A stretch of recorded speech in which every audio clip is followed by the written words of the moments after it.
Okay, we ended our college football discussion talking about Cincinnati. So let's start our NFL discussion talking about Cincinnati.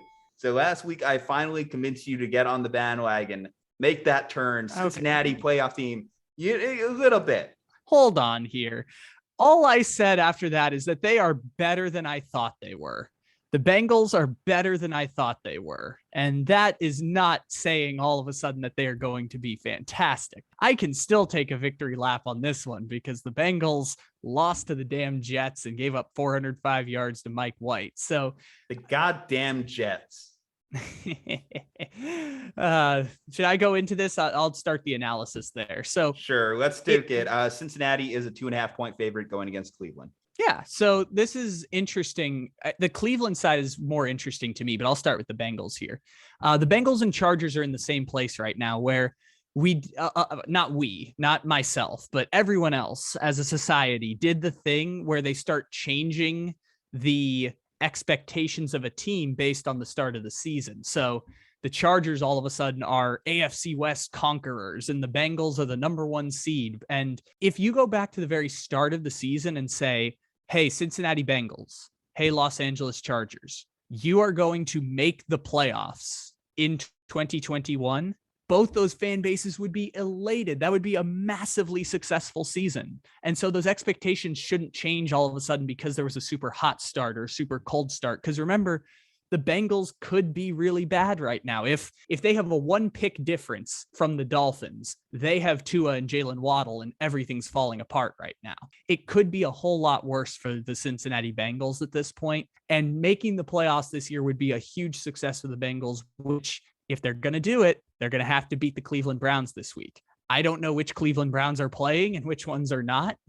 So with that being said, I am still going to take those pesky Cleveland Browns, despite the fact they are 2.5-point underdogs. I'm kind of leaning on Vegas on this one because I don't know who's playing and who's not for Cleveland this week. Baker Mayfield is basically playing with a completely torn shoulder at this point, and he's only playing because he does not have a guaranteed contract. Baker Mayfield did not come to an extension with them because he wanted to have a prove-it season, and now he has to play a prove-it season through a big injury and his running back room being depleted and losing a couple offensive linemen here and there. Although I think Jedrick Wills and Jack Conklin are both back now for Cleveland. So that should, make things a little bit better.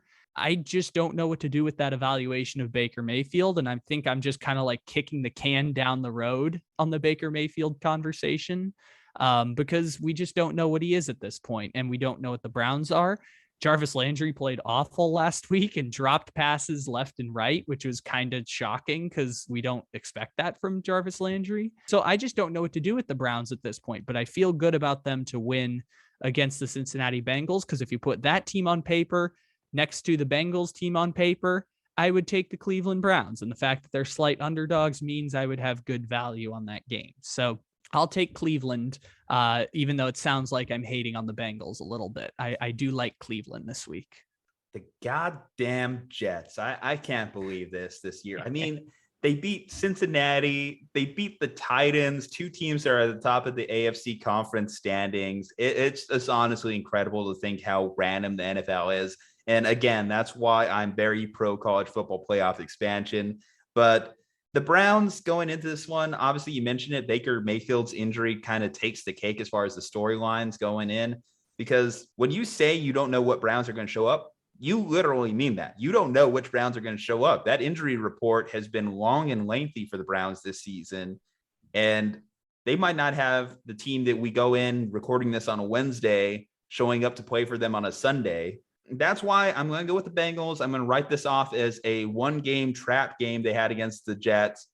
And you talk about shifting expectations. I don't think that there was any folly in having the expectations for the Bengals because 2 weeks ago when they beat the shit out of the Lions, we said to ourselves, hey, that's what good teams do. They beat the hell out of the bad teams. So going against the Jets, which was one of the bigger lines of the week, you would have thought that they would have had that same type of mentality. But it's clear that they just put all their energy into that Ravens game and didn't even think about the Jets. Hell, they were probably even looking ahead to this Browns game, knowing how much implications were going to be in another highly contested AFC North matchup. So that's why I'm going to say that they get right mentally in this game. Their defense plays well because they didn't play well at all against the Jets. You talk about Mike White having over 400 passing yards against them. You know, their offense kind of looked out of sync. Joe Burrow was making stupid interceptions himself in that game. I think that if you cut down on the turnovers, you play a little bit better defense against a Browns offense that has just been sputtering. I mean, in that Cardinals game, I mean, the Browns only scored 14. In the Steelers game, the Browns only were able to put up 10.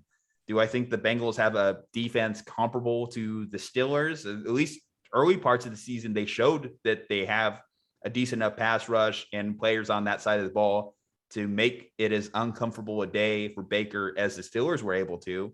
So, yeah, I think the Bengals got this one. I think they bounce back. And the Browns at this point are just looking like a team that's not going to make the playoffs. I will say that. I don't have much faith in the Browns because even besides this Bengals who are ahead of them in the standings, you have the Patriots ahead of them in the standings. The Steelers just beat them in a head-to-head. I think the Browns are looking more towards next year, and they're falling under the weight of their expectations coming into the year.